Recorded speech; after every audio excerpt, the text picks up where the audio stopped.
اجرکم اللہ کہ بیٹی پیچھے سے آ پوچھ سے آ کے گلے میں باہیں ڈال بابا کو ودا کر. بیٹی آئی ودا کیا.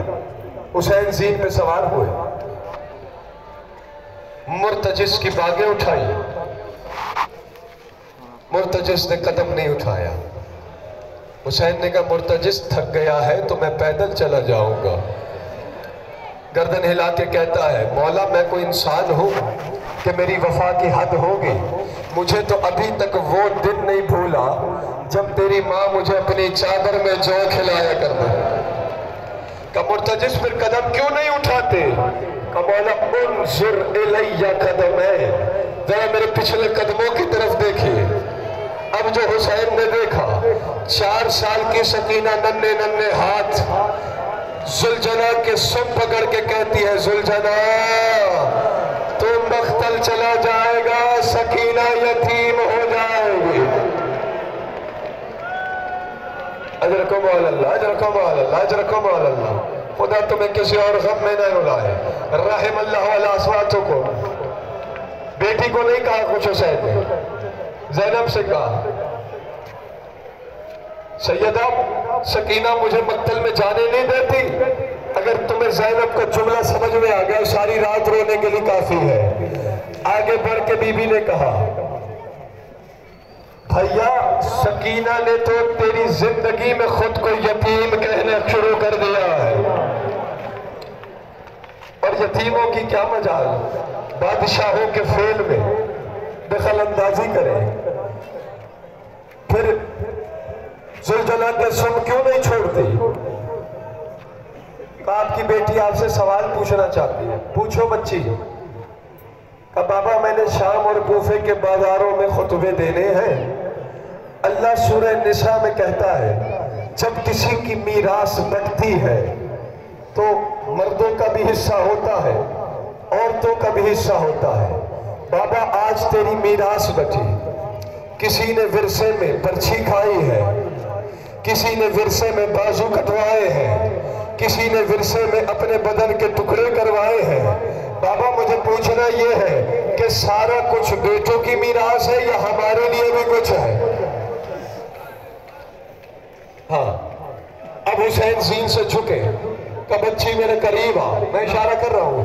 زین سے جھکے حسین. پہلے سکینہ کے دائیں کان کا بوسہ لیا، پھر بائیں کان کا بوسہ لے کے کہا میرے بعد یہ تیری میراث ہے. اجرکم اللہ اجرکم اللہ. چلا گیا حسین میدان میں. پھر سمجھ جاؤ تھوڑی دیر. جنگ تو ایسی کی ہے حسین نے خدا کی قسم لوگوں کو خیبر بھول گیا تھا. میں نے کتابوں میں دیکھا ہے علماء سے سنا ہے 3 دفعہ کہاں کربلا ہے کہاں کوفہ ہے. 3 دفعہ ابن زیاد ملعون خدا کی اس پہ لعنت ہو اپنے تخت سے اتر کے محل میں بھاگ گیا تھا، اس لیے کہ کوفے کی گلیوں میں شور مچ گیا تھا. کیا کہ حسین کوفے میں داخل ہو گیا ہے. جنگ میرے مولا نے ایسے کی. جملہ سنا دوں تمہارے مقدر کا یاد آ گیا. حسین ایسے وار کرتے تھے، چیرتے ہوئے لشکر کو جاتے تھے. پھر اللہ جانے ذہن میں کیا خیال آتا تھا. مرتجس کی باغ موڑتے تھے، فرات کے کنارے جاتے تھے. زین سے اٹھ کے کہتے تھے عباس تو نے میرا وار نہیں دیکھا؟ پڑھ دیا میں نے جملہ، تم نے محسوس نہیں کیا. پھر باغ موڑتے اکبر کے لاشے پہ جاتے بچے تو نے اپنے بابا کی جنگ نہیں دیکھی؟ اجرکم اللہ اجرکم اللہ. ہاں جنگ تو ایسی کی ہے. اور اللہ سے خطاب کر کے حسین نے یہ کہا تھا اس وقت کہ جب عصر کا وقت جو بھی گزرا ہے نا آسمان سے آواز آئی تھی اوف حسین اپنا وعدہ پورا کرو. بس اس آواز کا آنا تھا. داستان ختم ہو گئی اداروں. غریب نے ذوالفقار کو نیام میں رکھا. ایک مرتبہ زین سے اترا. فوجیں جو بھاگ رہی تھی انہیں آواز دے کے حسین نے کہا کیا آؤ شامیوں اب تمہارے سامنے علی کا نہیں زہرا کا بیٹا کھڑا ہے. اسے باتا ہے اب تمہارے سامنے سامنے زہرا کا بیٹا کھڑا ہے. ہاں، اور پھر اللہ کو مخاطب کیا تھا. بہرحال تو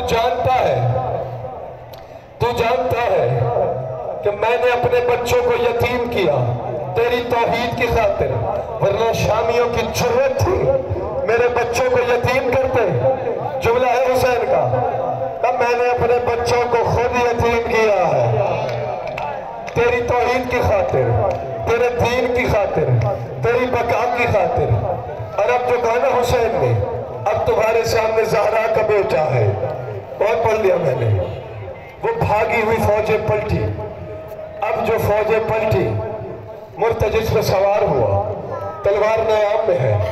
اب یہاں علماء کہتے ہیں کہ مرتجز دوڑ نہیں رہا تھا، ذوالجناح دوڑ نہیں رہا تھا، ہوا پہ تیر رہا تھا. خیمے سے بہنیں دیکھ رہی تھی. مسائل مجھے شام غریبہ کے بھی پڑھنے ہیں، دو جملے پڑھوں گا، جلدی نہیں کرنا.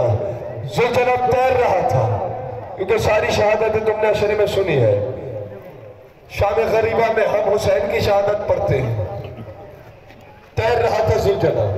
تھوڑی دیر بعد ذوالجناح نے مڑ کے دیکھا، محسوس کیا میری زین ہلکی ہو گئی ہے.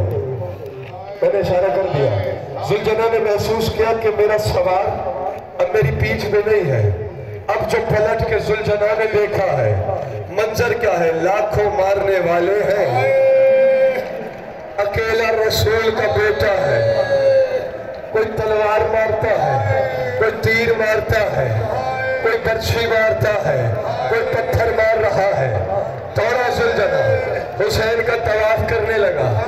گردن پہ آتا ہوا تیر روکتا ہے، شکم پہ نیزہ روکتا ہے. علی والا کوئی تیر جا کے حسین کو لگتا ہے، ہن ہنا کے کہتا ہے ماں سے شکایت نہ کرنا میرے مجبوری. اجرکم علی اللہ، اجرکم علی اللہ. ہاں مرتجز، میں جانتا ہوں سنو کے بس آئے. جہاں زین چھوڑی ہے حسین نے، مقتل گاہ اس سے کہیں دور ہے. جب ہر شامی نے اپنی حسرت پوری کر لی، 7 قاتل آئے ہیں حسین کا سر تن سے جدا کرنے. بدن کانپ گیا، واپس چلے گئے. آخر میں وہ ملعون آیا جس کا نام شمر ہے. خدا کی اس پہ لعنت ہو. اس نے خنجر ہاتھ میں لیا. اب جو یہ چلتا ہوا آ رہا ہے، خیموں میں سکینہ نے منہ پیٹنا شروع کیا، زینب نے ماتم شروع کیا. اس کے چہرے سے درندگی جھلک رہی تھی. خنجر اس کے ہاتھ میں تھا. اگر روایت کے جملے پڑھ دوں تو تم یہاں مر جاؤ گے. مجھ میں بھی طاقت نہیں ہے پڑھنے کی، اشارہ کروں گا سمجھ لینا. ایک مرتبہ آگے بڑھا. جس سینے پہ سکینہ سویا کرتی تھی،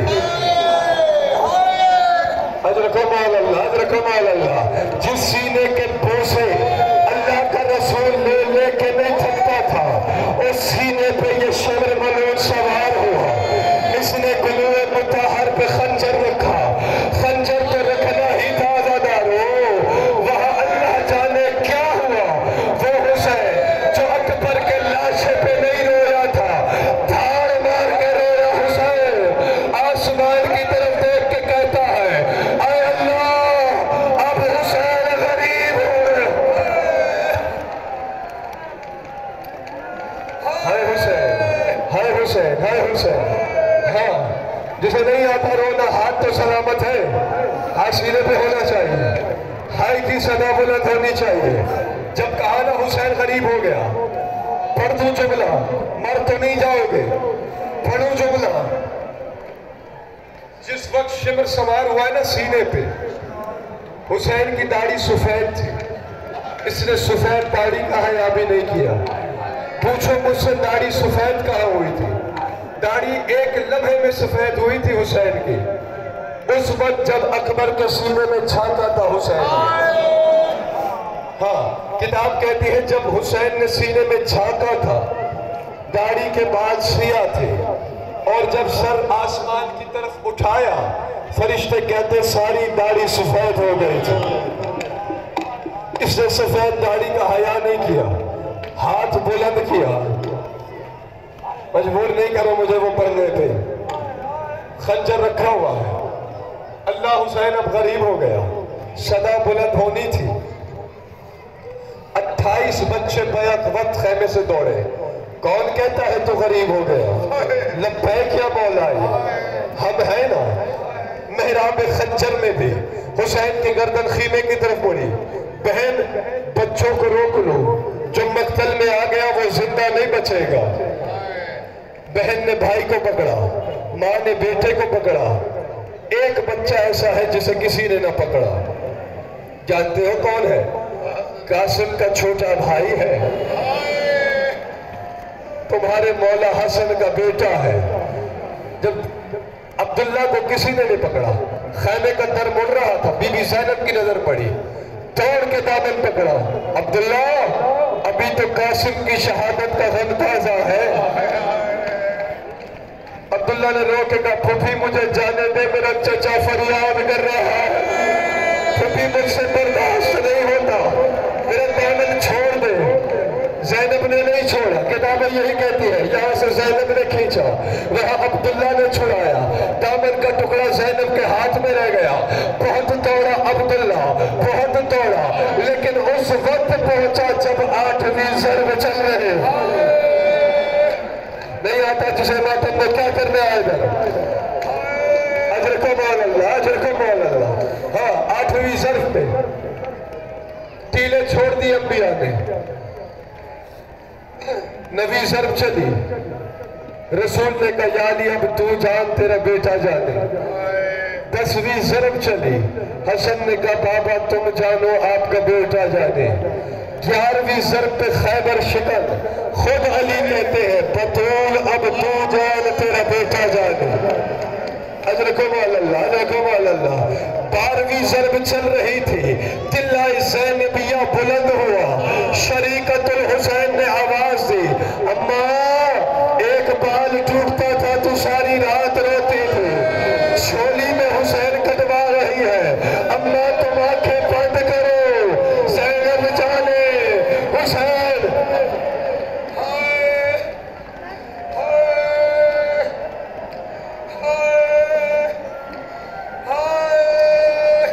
آؤ غریبوں کی شام کی یاد دیکھو، پردہ دار بیویوں میں شام سے چل کے آئی ہوگی پرسہ لینے، اجر کو مول اللہ، بی بی کو پرسہ دے دینا۔ قتل ہو گیا رسول کا بیٹا، بہہ گیا خون حسین کا، اور بات صرف قتل حسین تک ہوتی۔ آج ہم ماتم کرتے، پھر سارا سال گھر میں ماتم کرتے، پھر باہر نہیں آتے۔ دنیا کہتے ہیں 10 محرم ہو گئی، اب کیوں روڈ پہ آتے ہو؟ تو صرف قتل حسین تک داستان نہیں تھی، قتل حسین تک تو درندگی اشکیہ نے دکھائی، بلکہ درندگی کی حدیں پار کر دی، مگر جو عصر عاشور کے بعد ہوا،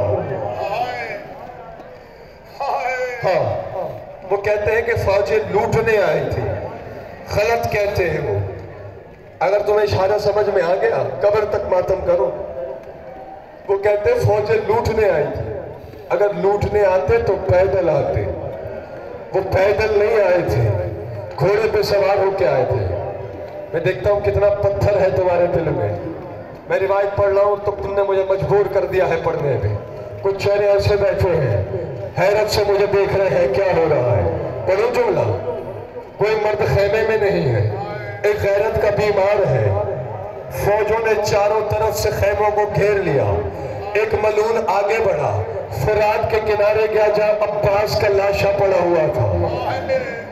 آپ دل پہ چوٹ لگے تو ناراض نہیں ہونا، نیچے اترا، عباس کے بدن سے ایک عضو کو کاٹا اس نے، نیزے کی نوک پہ رکھا، نیزے کی نوک پہ عباس کے عضو کو بلند کیا، خیمے کے سامنے آ کے کہتا ہے اے علی کی بیٹی،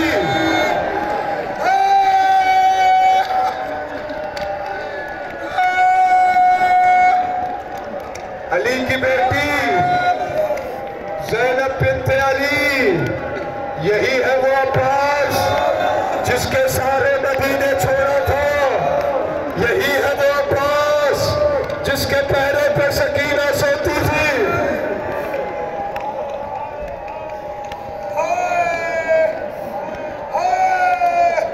میں پورے خیام نہیں پڑھ سکتا، اسی سے ملتی ہوئی دوسری روایت پڑھوں گا۔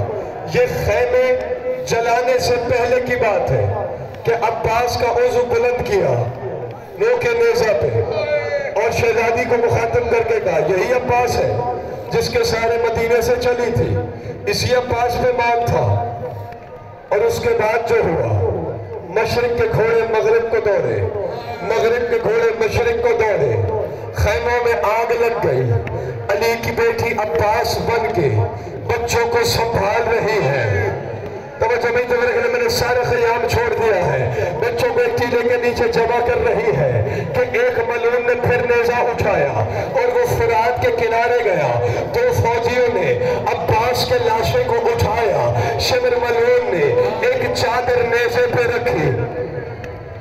تھک گئے میرے خیال میں تم، روایت بہت سخت ہے اور میں پڑھ رہا ہوں۔ چادر نیزے پہ رکھ کے عباس کے لاشے کے سامنے بلند کر کے کہتا ہے عباس میں علی کی بیٹی کی چادر لے آیا۔ اجرکم علی اللہ، اجرکم علی اللہ، اجرکم علی اللہ، اجرکم علی اللہ۔ یہ دو روایت ہے، تم نے سن لی، بس ختم ہو گئی میری گفتگو۔ ابھی شبیہ ذوالجلال برآمد ہوگی، بس آخری روایت سنو اور پرسہ کرو۔ خیام میں آگ لگی ہے، حمید بن مسلم کہتا ہے میں ایک ٹیلے کی بلندی سے دیکھ رہا تھا، صحرا میں آگ ہی آگ تھی، دھول اڑ رہی تھی، شہداء کا خون تھا، درمیان میں خیمے چل رہے تھے۔ میں نے ایک دراز قد والی بی بی کی سائے کو دیکھا جو خیموں کی طرف جا رہی تھی، آگ بہت بلند تھی، میں سمجھا شاید اتنا اثر ہو گیا ہے چادر چھننے کا کہ مرنے کے لیے جا رہی ہے، لیکن میری حیرت اس وقت کہیں ڈوب گئی جب میں نے دیکھا کہ وہ بلند قامت والی بی بی جلتے ہوئے خیموں میں سے اپنی پشت پر کسی جوان کو اٹھا کے لا رہے تھے اور علی کی بیٹی کہہ رہی تھی عباس بازو کٹوانا آسان ہے، جلتے ہوئے خیموں سے سجاد کو بچانا۔